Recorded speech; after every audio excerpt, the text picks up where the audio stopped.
Hello everyone and welcome back to the YouTube channel. So today we're going to talk about why good therapists still lose inquiries before the first session. So a potential client finds your website, your directory profile or your social media page.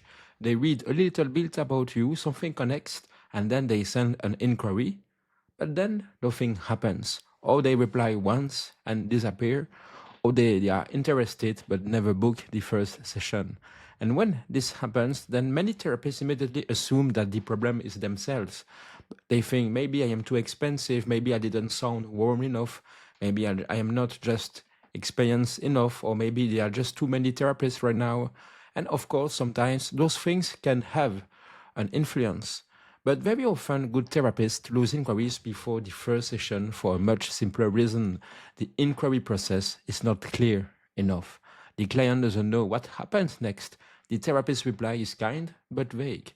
The next step feels slightly uncertain, and in that small moment of uncertainty, then the client drops off.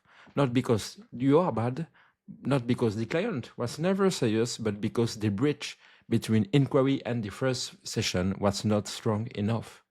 So why this matters so much in therapy? Well, this matters so much because therapy inquiries are not like normal customer inquiries. When someone contacts you, they are often already carrying emotional weight. They may feel anxious, ashamed, they may have taken weeks or months to finally reach out, they may be comparing several therapists at once, they may not know what to say, they may not know what fits mean, and they may not know whether they are allowed to ask questions. And they may already feel vulnerable before the conversation even begins. So if the response they receive is unclear, vague, delayed, too minimal, or too open-ended, then they may not have the energy to continue. So a potential client may not think this therapist has a weak inquiry process, but they may simply feel, yes, I am not sure what to do now. I don't feel recognized by this therapist, or I don't feel it, and I shouldn't move toward this therapist. So that feeling is really enough to stop them from reaching out. So this is why inquiry handling is not just an admin task. It is really part of the client experience. It is part of how safety is created. It is part of how trust begins. And it is also part of how therapists protect their own time, boundaries, and energy as well. Because without a clear process, then every inquiry becomes something you have to improvise. So the first mistake is sending a warm reply without a clear next step. So sending a reply that is kind, professional, and human, but doesn't clearly guide the client. So for example, a therapist may say something like, "Thank you for reaching out. I will be happy to speak with you. Let me know what works for you." There is nothing wrong with that sentence. It is warm, polite, professional, and it is not pushy. But for a potential client, it can still create friction because now they have to decide what to suggest. So they have to work out whether this is a phone call, an email exchange, a consultation, a first session. They have to choose a time. They have to wonder what happens during that conversation.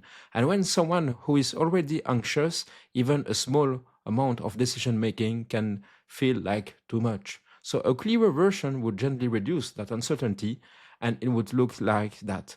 "Thank you for reaching out. The next step would usually be a short free consultation call, so we can briefly speak about what you are looking for and whether I may be the right fit. I currently have availability on Thursday afternoon or Thursday morning, for example.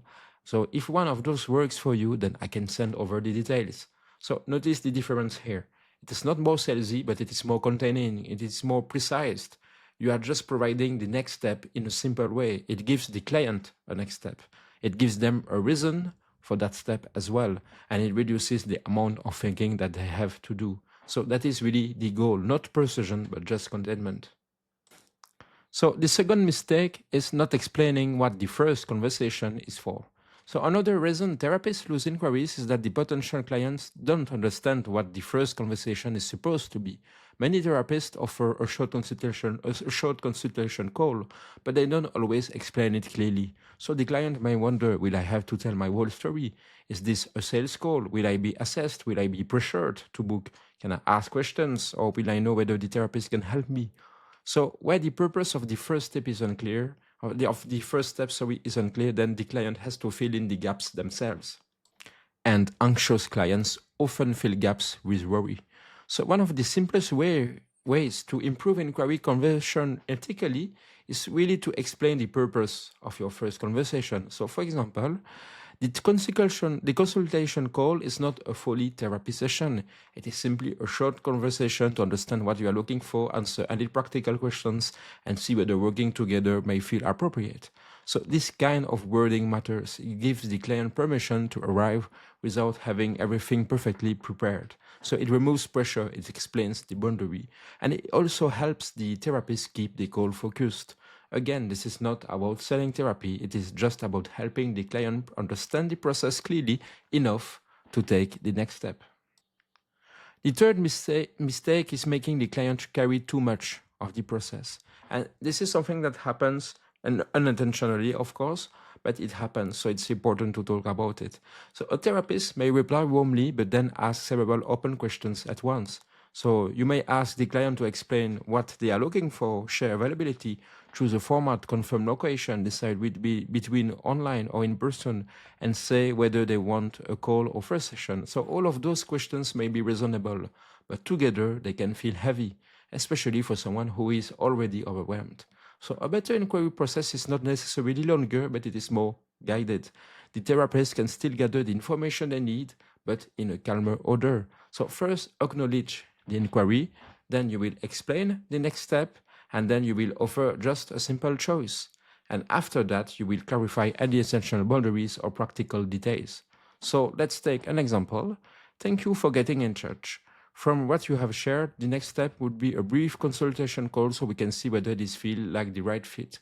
I offer sessions online on Mondays and Wednesdays and in person on Fridays. If that general availability could work for you, then we can arrange a short call. So that kind of reply does two things. It gives the client enough structure to continue, and it also protects the therapist from turning every inquiry into a long, unstructured email exchange. So the client doesn't need a perfect intake system, they just need a clear and simple path. So the last mistake is confusing warmth with ambiguity. And many of you are naturally careful with language. You don't want to sound pushy, to pressure anyone, or to make promises that you cannot keep. And this is a good instinct. But sometimes, in trying not to sound too direct, the message became too vague. The therapist says things like, feel free to let me know, or happy to chat if helpful, or not pressure at all, or whatever feels right for you. So again, none of those phrases are wrong. But if the whole inquiry process is built around phrases like that, then the client may not feel guided. So there is a difference between being gentle and being unclear, a difference between respecting choice and leaving the client without orientation. So in therapy marketing and inquiry handling, clarity is not pressure, but it is about care. You can be warm and boundaried as well. You can be gentle and specific. You can be non-pushy and still say, here is the next step. So that is often what potential clients need most, not a hard sell, but not a performance, but just a calm, professional bridge from inquiry to the first conversation. You just need to orient your potential client. That's really the key message from this video. So instead of thinking, how do I convince more people to book? A better question that you may ask yourself is this: how do I make the next step feel safer, clearer, and easier to understand? So that is a much more therapist-safe way to think about conversion, because ethical conversion is not about pushing someone into therapy, but it is about removing unnecessary confusion for someone who is already considering support, your support particularly. So a strong inquiry process usually includes four things. First, a warm acknowledgement. So the client needs to feel the message has been received with care. Second, a clear next step. They need to know what happens right now. Third, a simple choice. They should not have to solve your scheduling system. And fourth, a professional boundary. They should understand what the consultation is, what it is not, and what working together may involve. So when those four things are present, then the whole process feels calmer. The client feels more held. And the therapist will also feel less like they are improvising every reply from the scratch. So if you are a good therapist, but you sometimes lose inquiries before the first session, then don't immediately assume that the problem is your fee, your experience, or your personality. Sometimes the issue is much more practical. The client reached out, but the next step was not clear enough. The reply was warm, but not structured enough. The process was kind, but maybe not containing enough. And the good news is that this can be improved. And if it is not yet installed, then it can be. So you don't need to become salesy. You don't need to pressure people. You don't need to persuade people. You don't need to turn your first reply into a marketing script. You just need a calmer bridge between the moment someone reaches out and the moment they feel safe enough to take the next step. Because in private practice, clarity will help everyone. It helps your client, your potential client, understand what happens next, and it also protects you, your time, and your energy. And it helps the right fit clients move towards support without unnecessary confusion.